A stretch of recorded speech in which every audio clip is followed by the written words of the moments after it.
ഈശോയിൽ ഏറ്റവും പ്രിയപ്പെട്ട സഹോദരി സഹോദരങ്ങളെ, യേശുനാമത്തിൽ വചന ശുശ്രൂഷയിലേക്ക് ഒരിക്കൽ കൂടി നിങ്ങളെ ഏവരെയും സ്വാഗതം ചെയ്യുകയാണ്. പ്രിയപ്പെട്ടവരെ, നമുക്ക് പരിശുദ്ധാത്മാവിന്റെ വലിയ സാന്നിധ്യത്തിനായിട്ട്, പരിശുദ്ധാത്മാവിന്റെ വലിയ നിറവിനായിട്ട് നമുക്ക് ആഗ്രഹിക്കുകയും പ്രാർത്ഥിക്കുകയും ചെയ്യാം. പ്രത്യേകിച്ച് ഈ വചന ശുശ്രൂഷയുടെ സമയത്ത് ദൈവത്തിന്റെ ആത്മാവ് നമ്മളെ ഓരോരുത്തരെയും ഏറ്റെടുക്കട്ടെ എന്ന് നമുക്ക് പ്രത്യേകമായിട്ട് പ്രാർത്ഥിക്കാം. നമ്മുടെ ജീവിതത്തിൽ നമ്മൾ കടന്നു പോകുന്ന ജീവിത സാഹചര്യങ്ങളെല്ലാം പരിശുദ്ധാത്മാവിനെ നമുക്ക് പ്രത്യേകമായിട്ട് സമർപ്പിച്ച് പ്രാർത്ഥിക്കാം. പ്രിയപ്പെട്ടവരെ, ഒരുപക്ഷെ കഷ്ടതയുടെ ഞെരുക്കങ്ങളിലൂടെ, തകർച്ചകളിലൂടെ, വേദനകളിലൂടെ, രോഗങ്ങളിലൂടെ എല്ലാം കടന്നു പോകുന്നവർ ഒരുപക്ഷെ ഈ വചനം ഇപ്പോൾ ശ്രവിക്കുന്നുണ്ടെങ്കിൽ അപ്പോസ്തല പ്രവർത്തനം അതിന്റെ 1-ാമത്തെ അധ്യായം അതിന്റെ 8-ാമത്തെ വചനം നമ്മളെ ഓർമ്മിപ്പിക്കുന്നു. പരിശുദ്ധാത്മാവ് നിങ്ങളുടെ മേൽ വന്നു കഴിയുമ്പോൾ നിങ്ങൾ ശക്തി പ്രാപിക്കും. ഹല്ലേലൂയ. പ്രിയപ്പെട്ടവരെ, ദൈവത്തിന്റെ ആത്മാവിനാൽ നമ്മൾ നിറഞ്ഞു കഴിയുമ്പോൾ നമ്മൾ ശക്തി പ്രാപിക്കും. ഇന്ന് നമ്മൾ നേരിടുന്ന ആ പ്രയാസങ്ങൾ, ആ പ്രശ്നങ്ങൾ, ആ വേദനകൾ, ആ തകർച്ചകൾ, ദുഃഖങ്ങൾ, ദുരിതങ്ങൾ, അതിനെല്ലാം അതിജീവിക്കുവാനുള്ള ശക്തി ദൈവത്തിന്റെ ആത്മാവ് നമുക്ക് തരുമെന്ന് പരിശുദ്ധ വചനം, വിശുദ്ധ ബൈബിൾ നമ്മളെ ഓർമ്മിപ്പിക്കുന്നു. യെശയ്യാ പ്രവാചകന്റെ പുസ്തകം 40-ാം അധ്യായം അതിന്റെ 31-ാം തിരുവചനം: കർത്താവിൽ ആശ്രയിക്കുന്നവർ വീണ്ടും ശക്തി പ്രാപിക്കും. അവർ കഴുകന്മാരെ പോലെ ചിറകടിച്ചു വരും. അവർ ഓടിയാൽ ക്ഷീണിക്കുകയില്ല, അവർ നടന്നാൽ തളരുകയുമില്ല. ഹല്ലേലൂയ. പ്രിയപ്പെട്ടവരെ, ദൈവത്തിൽ ആശ്രയിക്കുന്നവർ വീണ്ടും ശക്തി പ്രാപിക്കും. ദൈവത്തിന്റെ ആത്മാവ് അവർക്ക് ശക്തി പകർന്ന് തരുമെന്ന് ദൈവത്തിന്റെ വചനം നമ്മളെ ഓർമ്മിപ്പിക്കുകയാണ്. വചനം പിന്നെയും പറയുകയാണ്: അവർ കഴുകന്മാരെ പോലെ ചിറകടിച്ചു വരും. അവർ ഓടിയാൽ ക്ഷീണിക്കുകയില്ല, അവർ നടന്നാൽ തളരുകയുമില്ല. ഹല്ലേലൂയ. പ്രിയപ്പെട്ടവരെ, ഈ വചന ശുശ്രൂഷയുടെ ആദ്യ നിമിഷങ്ങളിൽ തന്നെ പരിശുദ്ധാത്മാവിന്റെ ഉന്നതമായ വരദാനങ്ങളിൽ നിറയുവാൻ, പരിശുദ്ധാത്മാവിന്റെ ശക്തിയാൽ നിറയുവാൻ, നമ്മൾ ഇന്ന് നേരിടുന്ന ജീവിത പ്രശ്നങ്ങളിൽ നിന്ന് ദൈവത്തിന്റെ ആത്മാവ് നമ്മളെ വിടുവിക്കുന്ന സമയമാണ്. പ്രിയപ്പെട്ടവരെ, നമ്മൾ 2 കരങ്ങളും സ്വർഗത്തിലേക്ക് ഉയർത്തി ഒരു നിമിഷം പരിശുദ്ധാത്മാവ് ദൈവത്തെ സ്തുതിച്ച് ആരാധിച്ച് മഹത്വപ്പെടുത്തുന്ന സമയമാണ്. നമ്മൾ ഇന്ന് കടന്നു പോകുന്ന ജീവിതത്തിന്റെ അവസ്ഥ എന്തൊക്കെയാണെങ്കിലും ആ അവസ്ഥകളെല്ലാം ഈശോയുടെ കരങ്ങളിലേക്ക് നമുക്ക് സമർപ്പിച്ച് പ്രാർത്ഥിക്കാം. നമ്മുടെ ജീവിത പങ്കാളി, നമ്മുടെ കുടുംബം, നമ്മുടെ കുഞ്ഞുമക്കൾ, നമ്മുടെ ജീവിത സാഹചര്യങ്ങൾ, നമ്മുടെ ജോലി മേഖലകൾ, നമ്മുടെ സാമ്പത്തിക മേഖലകൾ, ഭാവിയെക്കുറിച്ചുള്ള നമ്മുടെ ഉത്കണ്ഠകൾ, ആകുലതകൾ, നമ്മുടെ ചിന്തകൾ, നമ്മുടെ വാക്കുകൾ, പ്രവൃത്തികൾ, നമ്മുടെ ശരീരം, ആത്മാവ്, മനസ്സ്, ദൈവം നമുക്ക് തന്നിരിക്കുന്നതെല്ലാം ഈശോയുടെ കരങ്ങളിലേക്ക് സമർപ്പിച്ച് പരിശുദ്ധാത്മാവെ എന്റെ ജീവിതത്തിന്റെ നിയന്ത്രണത്തെ പൂർണ്ണമായിട്ടും ഏറ്റെടുക്കണമേ എന്ന് ആഗ്രഹിച്ച് ഒന്ന് സ്തുതിച്ച് പ്രാർത്ഥിക്കാം. Hallelujah, hallelujah, hallelujah. യേശുവേ നന്ദി, യേശുവേ സ്തുതി, യേശുവേ മഹത്വം, യേശുവേ ആരാധന. പരിശുദ്ധാത്മാവ ദൈവമേ, ഞങ്ങൾ അങ്ങയെ സ്നേഹിക്കുന്നു, സ്തുതിക്കുന്നു, ആരാധിക്കുന്നു. Hallelujah, hallelujah, hallelujah, hallelujah. യേശുവേ ആരാധന, ആരാധന, ആരാധന, ആരാധന. പരിശുദ്ധാത്മാവേ ആരാധന, ആരാധന, ആരാധന. Hallelujah, hallelujah, hallelujah, hallelujah. ഞങ്ങളുടെ കഷ്ടങ്ങൾ, ഞങ്ങളുടെ നഷ്ടങ്ങൾ, ഞങ്ങളുടെ രോഗങ്ങൾ, ഞങ്ങളുടെ തകർന്ന അവസ്ഥകൾ, ഞങ്ങളുടെ കണ്ണുനീര്, വേദന, ഞങ്ങളുടെ ഞെരുക്കങ്ങൾ, തകർച്ചകൾ, ഞങ്ങളുടെ കുടുംബം, ഞങ്ങളുടെ കുഞ്ഞുമക്കൾ, ഞങ്ങളുടെ തലമുറകൾ, ഞങ്ങളുടെ ശുശ്രൂഷ മേഖലകൾ, ഞങ്ങളുടെ ജോലി മേഖലകൾ, ഞങ്ങളുടെ സാമ്പത്തിക മേഖലകൾ എല്ലാം പരിശുദ്ധാത്മാവെ അങ്ങേക്ക് അടിയറ വെച്ച് പ്രാർത്ഥിക്കുന്നു. എന്റെ ജീവിതത്തിന്റെ പൂർണ്ണമായ നിയന്ത്രണത്തെ ഏറ്റെടുക്കണമേ എന്ന് പ്രാർത്ഥിക്കുന്നു. Hallelujah, hallelujah, hallelujah. യേശുവേ ആരാധന, ആരാധന. യേശുവേ നന്ദി, യേശുവേ സ്തുതി. ഈശോ നമ്മളെ പഠിപ്പിച്ച പ്രാർത്ഥന നമുക്ക് ചേർന്ന് ചെല്ലാം. സ്വർഗസ്ഥനായ ഞങ്ങളുടെ പിതാവേ, അങ്ങയുടെ നാമം പൂജിതമാകണമേ, അങ്ങയുടെ രാജ്യം വരണമേ, അങ്ങയുടെ തിരുമനസ് സ്വർഗത്തിലെ പോലെ ഭൂമിയിലുമാകണമേ. ഞങ്ങൾക്ക് ആവശ്യമായ ആഹാരം ഇന്ന് ഞങ്ങൾക്ക് തരണമേ. ഞങ്ങളുടെ കടക്കാരോട് ഞങ്ങൾ ക്ഷമിച്ചിരിക്കുന്നത് പോലെ ഞങ്ങളുടെ കടങ്ങളും പാപങ്ങളും ഞങ്ങളോട് ക്ഷമിക്കണമേ. ഞങ്ങൾ പ്രലോഭനത്തിൽ വീഴാൻ ഇടയാകരുതേ, ദുഷ്ടാരൂപയിൽ നിന്ന് ഞങ്ങളെ രക്ഷിക്കണമേ. എന്തുകൊണ്ടെന്നാൽ രാജ്യവും ശക്തിയും മഹത്വവും എന്നേക്കും അങ്ങയുടേതാകുന്നു. ആമേൻ. ഹല്ലേലൂയ. പ്രിയപ്പെട്ട സഹോദരി സഹോദരങ്ങളെ, കുറച്ച് വർഷങ്ങൾക്ക് മുന്നേ ഒരു യുവാവ് എന്റെ അടുക്കലേക്ക് പ്രാർത്ഥിക്കുവാനായിട്ട് കടന്നു വന്നു. ഒരു ശുശ്രൂഷയില് ഒരു ദേശത്ത് ആയിരുന്നപ്പോൾ പ്രാർത്ഥിക്കുവാൻ വേണ്ടി കടന്നു വന്നതാണ്. ഏകദേശം 10-35 വയസ്സ് പ്രായമുള്ള ഈ യുവാവ് തന്റെ ജീവിതാവസ്ഥയെക്കുറിച്ചൊക്കെ ഇങ്ങനെ വിവരിച്ചു. അപ്പോൾ അവൻ പറയുന്നത് ഇങ്ങനെയാണ്: അവൻ വളരെ ഞെരുക്കത്തിലൂടെ, വളരെ കഷ്ടതകളിലൂടെയാണ് അവന്റെ ബാല്യകാലം, കൗമാര കാലഘട്ടം എല്ലാം വളർന്നു വന്നത്.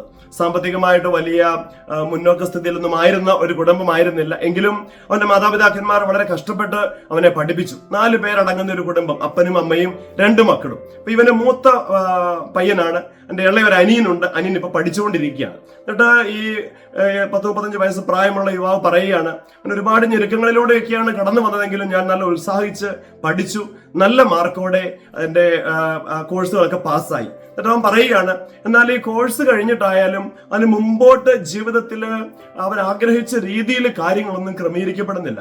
അവൻ ചുറ്റും നോക്കുമ്പോൾ അവന്റെ കൂടെ പഠിച്ചവരൊക്കെ ഒരുപാട് പേര് ഹയർ സ്റ്റഡീസിനായിട്ടൊക്കെ പോയി, കുറച്ചു പേരെല്ലാം വിദേശ രാജ്യങ്ങളിലേക്ക് കടന്നു പോകാനായിട്ട് ഇടയായി, കുറച്ചു പേർക്കൊക്കെ നല്ല നല്ല സ്ഥാപനങ്ങളിൽ ജോലി ലഭിച്ചു, നല്ല നല്ല സാമ്പത്തിക സ്ഥിതിയിലേക്ക് അവരെല്ലാം വരുന്നു, കുറച്ചു പേരൊക്കെ വിവാഹം കഴിച്ചു. എന്നാൽ അവൻ പറയുകയാണ്, കുറെ വർഷങ്ങള് പരിശ്രമിച്ചതിന് ശേഷമാണ് എനിക്കൊരു വിവാഹം പോലും റെഡിയായത്. ഇപ്പൊ വിവാഹം കഴിച്ചിട്ട് 2-3 വർഷമായി ഇപ്പൊ ഒരു കുഞ്ഞുങ്ങളില്ലാത്ത അവസ്ഥയിലൂടെ കടന്നു പോകുന്നു.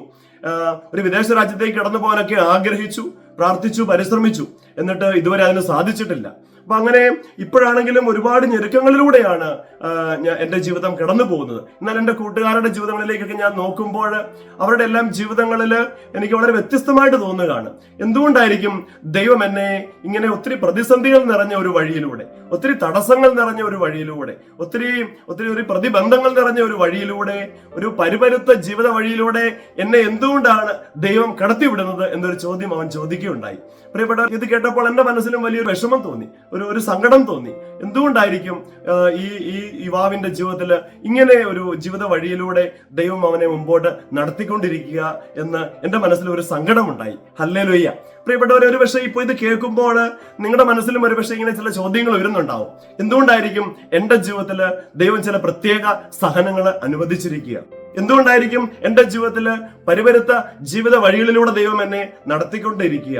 വളരെ കഷ്ടതകളിലൂടെ, ഞെരുക്കങ്ങളിലൂടെ, തകർച്ചകളിലൂടെ, രോഗങ്ങളിലൂടെ, കണ്ണുനീരിലൂടെ, വേദനയിലൂടെ, സഹനങ്ങളിലൂടെ എന്തിനാണ് എന്റെ ജീവിത വഴിയിൽ ദൈവം എന്നെ നടത്തിക്കൊണ്ടിരിക്കുക എന്ന ഒരു ചോദ്യം ഒരു പക്ഷേ എന്റെയും നിങ്ങളുടെയും മനസ്സിൽ ഈ നിമിഷം ഉയരുന്നുണ്ടായിരിക്കാം. പ്രിയപ്പെട്ടവരെ, ഈ ഒരു കാര്യത്തെ ദൈവസന്നിധിയിൽ ആലോചന ചോദിച്ച് പ്രാർത്ഥിച്ചപ്പോൾ പരിശുദ്ധാത്മാവ് എനിക്ക് തന്ന ഒരു ചിന്ത ഇന്ന് നിങ്ങളോട് പങ്കുവെക്കാനായിട്ടാണ് ഞാൻ ഇന്ന് നിങ്ങളുടെ മുമ്പിൽ നിൽക്കുക. പ്രിയപ്പെട്ടവരെ, ഞാൻ ഈ യുവാവിന്റെ കാര്യം ദൈവത്തിന്റെ ആത്മാവിനോട് ആലോചന ചോദിച്ച് ആ യുവാവിന് വേണ്ടി പ്രാർത്ഥിക്കുകയാണ്. അപ്പോൾ ദൈവത്തിന്റെ ആത്മാവിനോട് പറഞ്ഞ ഒരു കാര്യം ഇങ്ങനെയാണ്: എളുപ്പ വഴിയിലൂടെ അല്ല ദൈവം പലപ്പോഴും നമ്മുടെ ജീവിതങ്ങളെ നയിക്കുന്നത്. എളുപ്പ വഴികൾ ദൈവിക വഴികൾ ആകണമെന്ന് നിർബന്ധമില്ല. ഹല്ലേലൂയ. പ്രിയപ്പെട്ടവരെ, ഞാൻ ഒരിക്കൽ കൂടി ഇത് പറയാം: എളുപ്പ വഴികൾ ദൈവിക വഴികൾ ആകണമെന്ന് നിർബന്ധമില്ല. നമ്മൾ ഇന്ന് ഇതിനെക്കുറിച്ചാണ് ചിന്തിക്കുന്നത്. എളുപ്പ വഴികൾ ദൈവിക വഴികളോ? എളുപ്പ വഴികൾ എപ്പോഴും ദൈവിക വഴികളാകണമെന്ന് നിർബന്ധമില്ല. പ്രിയപ്പെട്ടവരെ, നമ്മുടെ വഴികളും ദൈവത്തിന്റെ വഴികളും വളരെ വ്യത്യസ്തമാണ് എന്ന് ബൈബിൾ നമ്മളെ പഠിപ്പിക്കുന്നുണ്ട്.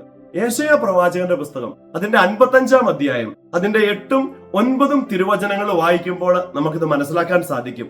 Book of Isaiah chapter 55 verses 8 and 9. യെശയ്യാ പ്രവാചകന്റെ പുസ്തകം 55-ാം അധ്യായം അതിന്റെ 8ഉം 9ഉം തിരുവചനങ്ങൾ. അവിടെ വചനം ഇപ്രകാരം പറയുകയാണ്, കർത്താവ് പറയുകയാണ്: എന്റെ ചിന്തകൾ നിങ്ങളുടേതുപോലെയല്ല, നിങ്ങളുടെ വഴികൾ എന്റേതുപോലെയുമല്ല.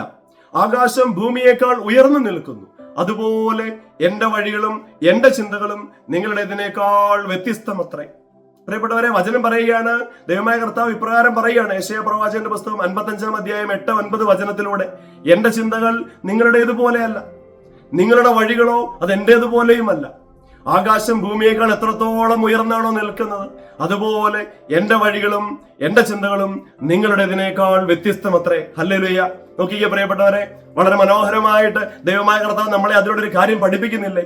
നമ്മുടെ വഴികളും ദൈവത്തിന്റെ വഴികളും വ്യത്യസ്തമാണ്. ഞാൻ എന്റെ ഭാവിയെക്കുറിച്ച് ഞാൻ പ്ലാൻ ചെയ്ത് വെച്ചിരിക്കുന്ന കാര്യങ്ങൾ, അതല്ലെങ്കിൽ ഇന്ന കാര്യം ഇന്ന സമയത്ത് ചെയ്യണം, എന്റെ കുഞ്ഞുങ്ങളെ കുറിച്ചായിരിക്കാം, എന്റെ തലമുറകളെ കുറിച്ചായിരിക്കാം, എന്റെ കുടുംബത്തെ കുറിച്ചായിരിക്കാം, എന്റെ ജോലിയെ കുറിച്ചായിരിക്കാം, എന്റെ ബിസിനസിനെ കുറിച്ചായിരിക്കാം, എന്റെ ജോലി മേഖലകളെ കുറിച്ചായിരിക്കാം, വിദേശ രാജ്യങ്ങളിലേക്ക് പോകുന്നതിനെ കുറിച്ചായിരിക്കാം, സെറ്റിൽ ചെയ്യുന്നതിനെ കുറിച്ചായിരിക്കാം, ഇൻവെസ്റ്റ്മെന്റ് ചെയ്യുന്നതിനെ കുറിച്ചായിരിക്കാം. എന്തു തന്നെ ആയിക്കോട്ടെ, നമ്മുടെ പദ്ധതികളും നമ്മുടെ വഴികളും ദൈവത്തിന്റെ വഴികളിൽ നിന്ന് വ്യത്യസ്തമാണ് എന്ന് ദൈവമായ കർത്താവ് ഈ പരിശുദ്ധ വചനത്തിലൂടെ ഇന്ന് നമ്മളെ ഓർമ്മിപ്പിക്കുകയാണ്. പ്രിയപ്പെട്ടവരെ, എളുപ്പ വഴികൾ ദൈവിക വഴികളാണോ? ഇതിനെക്കുറിച്ച് നമ്മൾ ചിന്തിക്കുമ്പോൾ വളരെ മനോഹരമായ ഒരു തിരുവചന ഭാഗം ബൈബിളില് ഇതിനെ നമുക്ക് ആധാരമായിട്ടുണ്ട്, നമ്മളെ സഹായിക്കുന്നുണ്ട്. അത് പുറപ്പാടിന്റെ പുസ്തകത്തിലാണ്. 12ഉം 13ഉം അധ്യായങ്ങള് നമ്മൾ പുറപ്പാടിന്റെ പുസ്തകത്തിൽ വായിക്കുമ്പോൾ, book of exodus chapter 12 and 13, പുറപ്പാടിന്റെ പുസ്തകം 12, 13 അധ്യായങ്ങൾ വായിക്കുമ്പോൾ അവിടെ മനോഹരമായിട്ട് ദൈവമായ കർത്താവ് ഈ കാര്യം വളരെ വ്യക്തമായിട്ട് നമ്മളെ പഠിപ്പിക്കുന്ന ഒരു സംഭവം അവിടെ എഴുതി വെച്ചിട്ടുണ്ട്. പ്രിയപ്പെട്ടവരെ, നമുക്കറിയാം, ഈജിപ്തിന്റെ അടിമത്തത്തിലായിരുന്നു ഇസ്രായേൽ ജനം ഏകദേശം 430 വർഷങ്ങൾ. പുറപ്പാടിന്റെ പുസ്തകം 12-ാം അധ്യായം 40-ാമത്തെ വചനം കൃത്യമായിട്ട് പറയുന്നുണ്ട്. അതായത് 430 വർഷം ഇസ്രായേൽ ജനം ഈജിപ്തിന്റെ അടിമത്തത്തിലായിരുന്നു. പ്രിയപ്പെട്ടവരെ, അവിടെ നിന്ന് ദൈവമായ കർത്താവ് മോശയെ തെരഞ്ഞെടുത്തു. അത്ഭുതങ്ങളിലൂടെയും അടയാളങ്ങളിലൂടെയും ഫറവോയുടെ ഹൃദയത്തെ തുറന്ന് അങ്ങനെ ഈജിപ്തിന്റെ രാജാവായിരുന്ന ഫറവോ ഇസ്രായേൽ ജനത്തെ വിട്ടയക്കാൻ തയ്യാറാവുകയാണ്. പ്രിയപ്പെട്ടവരെ, അന്ന് ഇസ്രായേൽ ജനം ഈജിപ്തിന്റെ അടിമത്തത്തിൽ നിന്നും മോചിതരായി യാത്ര പുറപ്പെട്ടതിനെ കുറിച്ച് ഒരു വചനം പുറപ്പാടിന്റെ പുസ്തകം 12-ാം അധ്യായം 37-ാമത്തെ വചനത്തിൽ പറയുന്നുണ്ട്. അവിടെ ഇപ്രകാരമാണ് പറയുന്നത്: അവർ ഈജിപ്തിലെ റംസേസിൽ നിന്നും സുക്കോത്തിലേക്ക് കാൽനടയായി യാത്ര പുറപ്പെട്ടു. ഈജിപ്തിലെ ഒരു സ്ഥലമായിരുന്ന റംസേസിൽ നിന്ന് സുക്കോത്തിലേക്ക് കാൽനടയായിട്ട് യാത്ര പുറപ്പെടുകയാണ്. എന്നിട്ട് അവർ എത്ര പേരുണ്ടായിരുന്നു എന്ന് ബൈബിൾ നമ്മളെ പഠിപ്പിക്കുന്നുണ്ട്. എന്നിട്ട് അവിടെ വചനം പറയുകയാണ്, അവർ സ്ത്രീകളും കുട്ടികളും ഒഴികെ ഏകദേശം 6 ലക്ഷത്തോളം പുരുഷന്മാരുണ്ടായിരുന്നു. നോക്കിക്കേ, വചനം പറയുകയാണ്, സ്ത്രീകളെയും കുട്ടികളെയും കൂടാതെ 6 ലക്ഷത്തോളം പുരുഷന്മാരുണ്ടായിരുന്നു എന്നാണ് ദൈവത്തിന്റെ വചനം നമ്മളെ പഠിപ്പിക്കുന്നത്. നമുക്കറിയാം, 6 ലക്ഷം പുരുഷന്മാരുണ്ടെങ്കിൽ ഉറപ്പായിട്ടും അത്രയും തന്നെ സ്ത്രീകളും അത്രയും തന്നെ അല്ലയോ അതിൽ കൂടുതലോ കുട്ടികളും ഉണ്ടായിരിക്കും. അപ്പം ചിന്തിച്ചു നോക്കിയ പ്രിയപ്പെട്ടവരെ, ഒരു 10-20 ലക്ഷം ആൾക്കാരാണ് ഒന്നിച്ച് ആ ഈജിപ്തിന്റെ അടിമത്തത്തിൽ നിന്ന് മോചിതരായി ആ കാനാൻ ദേശത്തേക്ക്, അവർക്കായിട്ട് ദൈവം വാഗ്ദാനം ചെയ്തിരുന്ന വാഗ്ദത്ത ദേശത്തേക്ക് അവർ യാത്ര തിരിക്കുന്ന ഒരു ഭാഗമാണ് പുറപ്പാടിന്റെ പുസ്തകം 12-ാം അധ്യായം അതിന്റെ 37-ാമത്തെ വചനത്തില് നമ്മളിപ്പോ കണ്ടത്. അവർ സ്ത്രീകളും കുട്ടികളും ഒഴികെ 6 ലക്ഷം പുരുഷന്മാർ. അപ്പോ കുട്ടികളെയും സ്ത്രീകളെയും എല്ലാം കൂട്ടി ഒരു 2 മില്യൺ ആൾക്കാര് ഒരു പ്രൊസഷനായിട്ട്, ഒരു ജാഥയായിട്ട് ഒരു യാത്ര പുറപ്പെടുന്ന ഭാഗമാണ് പുറപ്പാടിന്റെ പുസ്തകം 12 നമുക്ക് കാണിച്ചു തരുന്നത്. പ്രിയപ്പെട്ടവരെ, ഹല്ലേലൂയ. പ്രിയപ്പെട്ടവരെ, ഇവരുടെ യാത്രയെക്കുറിച്ച്, ഇവർ പോയ വഴിയെക്കുറിച്ച് ഒരു എക്സ്പ്ലനേഷൻ അവിടെ 13-ാം അധ്യായത്തില് 17-ഉം 18-ഉം വചനങ്ങളിലൂടെ പരിശുദ്ധാത്മാവ് നമുക്ക് തരുന്നുണ്ട്. പ്രിയപ്പെട്ടവരെ, book of exodus chapter 13 versus 17 and 18, പുറപ്പാടിന്റെ പുസ്തകം 13-ാം അധ്യായം 17, 18 തിരുവചനങ്ങൾ അവിടെ ഇപ്രകാരം പറയുകയാണ്. അതായത്, ഫറവോ ഈജിപ്തിന്റെ അടിമത്തത്തിൽ നിന്നും ജനത്തെ വിട്ടയച്ചപ്പോൾ, പ്രിയപ്പെട്ടവരെ ശ്രദ്ധിച്ചു കേൾക്കണം, ഫറവോ ഇസ്രായേൽക്കാരെ വിട്ടയച്ചപ്പോൾ ഫിലിസ്തീൻ ദേശത്തൂടെയുള്ള വഴിയായിരുന്നു എളുപ്പം എങ്കിലും ദൈവമായ കർത്താവ് അവരെ അതിലൂടെ നടത്തിയില്ല എന്നാണ് വചനം പറയുക. 17-ാമത്തെ വചനം പറയുകയാണ്, ഫിലിസ്തീൻ ദേശത്തൂടെയുള്ള വഴിയായിരുന്നു എളുപ്പമെങ്കിലും ദൈവമായ കർത്താവ് അതിലൂടെ അല്ല അവരെ നയിച്ചത് എന്ന് വളരെ വ്യക്തമായിട്ട് 17-ാമത്തെ വചനം പറയുകയാണ്. പ്രിയപ്പെട്ടവരെ, നോക്കിക്കേ, യാത്ര ചെയ്തു പോകാനാണെങ്കിൽ വെറും ആഴ്ചകൾ കൊണ്ട് കാനാൻ ദേശത്ത് അതിലൂടെ, അതായത് ഫിലിസ്തീനയുടെ ദേശത്തൂടെ പോയാൽ എത്തുമായിരുന്നു. പ്രിയപ്പെട്ടവരെ, എന്നാൽ ആ വഴിയിലൂടെ ദൈവമായ കർത്താവ് അവരെ നയിച്ചില്ല. അതിനുള്ള കാരണം തൊട്ട് താഴെ 18-ാമത്തെ വചനത്തിൽ എഴുതി വെച്ചിട്ടുണ്ട്.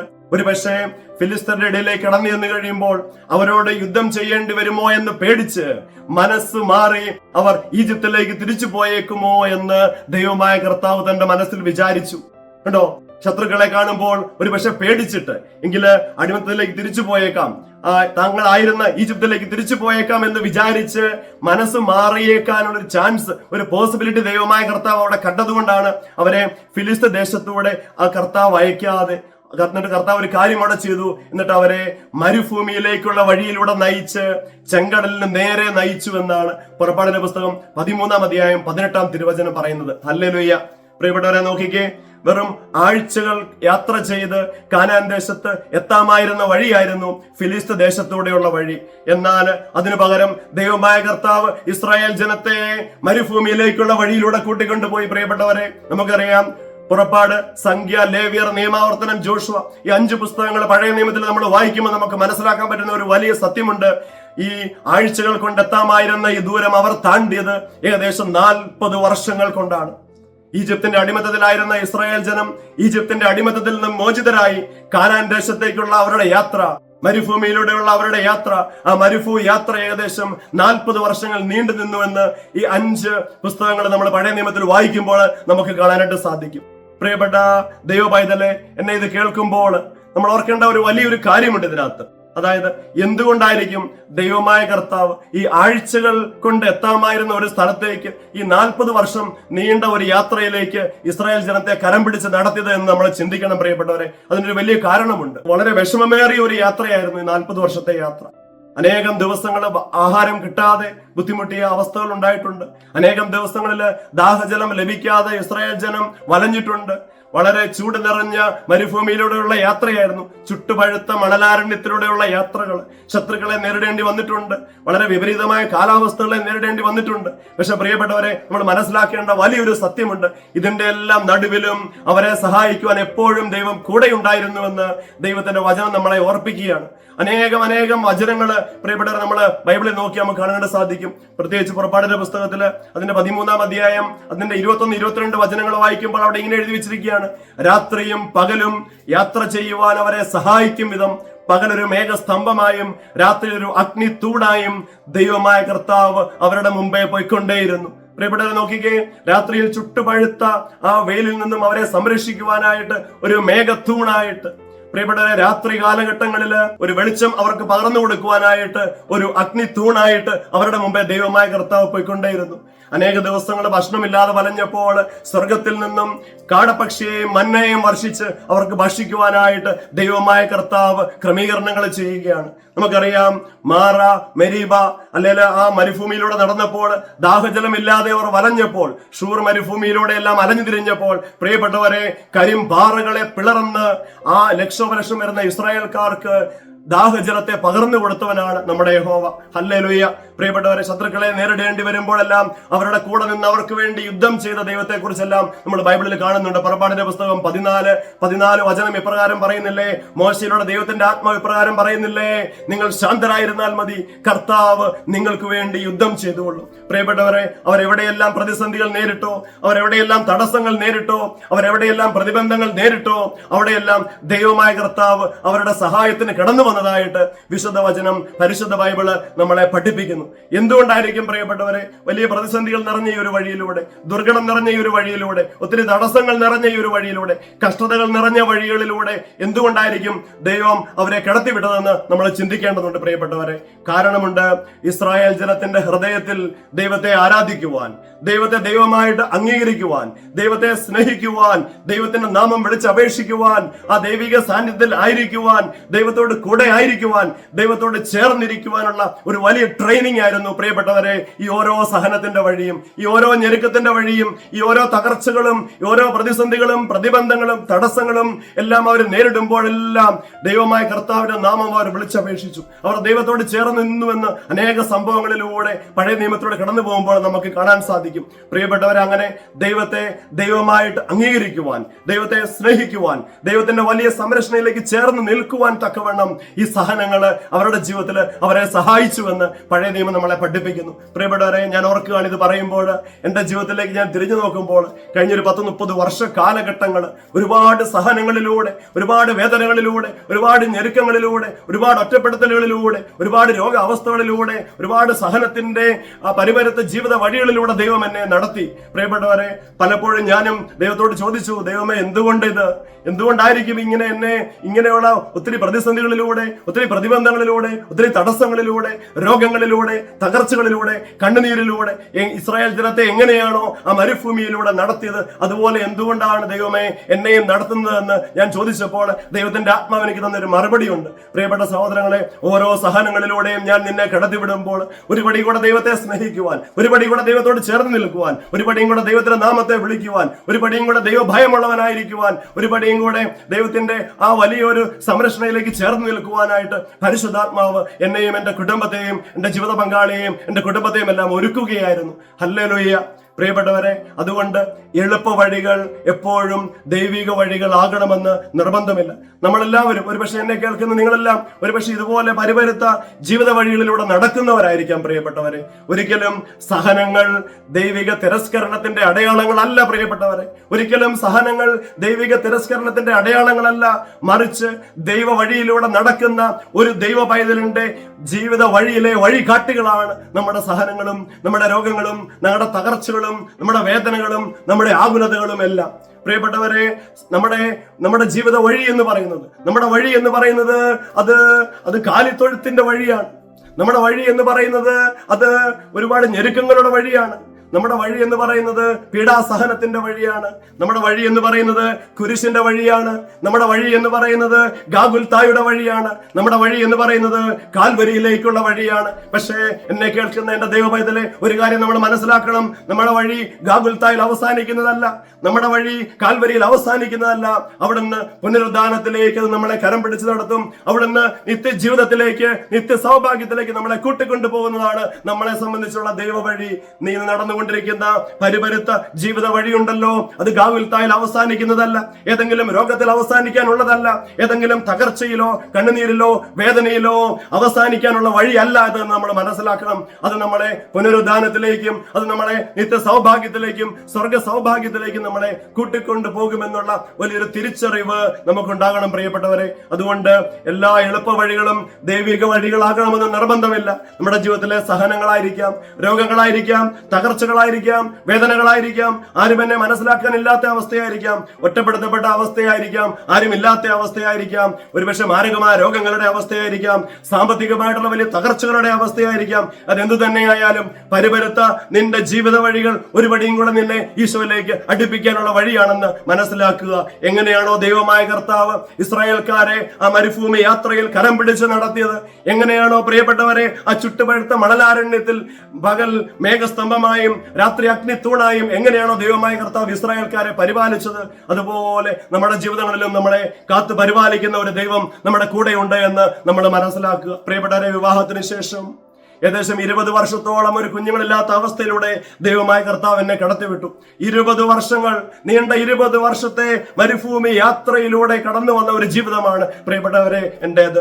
അതിനിടയിൽ തന്നെ എന്റെ ജീവിത പങ്കാളിക്കുണ്ടായ മാരകമായ ക്യാൻസർ രോഗം, എന്റെ ജീവിതത്തിലുണ്ടായ മാരകമായ രോഗം, പ്രിയപ്പെട്ടവർ ഒന്നും ചെയ്യാൻ സാധിക്കാത്ത 2-3 വർഷങ്ങൾ, ഒരു ജോലിയും ചെയ്യാൻ സാധിക്കാതെ, എനിക്ക് എന്നെ തന്നെ ടേക്ക് കെയർ ചെയ്യാൻ സാധിക്കാത്ത 2-3 വർഷങ്ങൾ, ഒരുപാട് സഹനങ്ങളിലൂടെ, ഒരുപാട് രോഗങ്ങളിലൂടെ, രോഗാവസ്ഥകളിലൂടെ എല്ലാം ദൈവമായ കർത്താവ് എന്നെ കടത്തിവിട്ടു.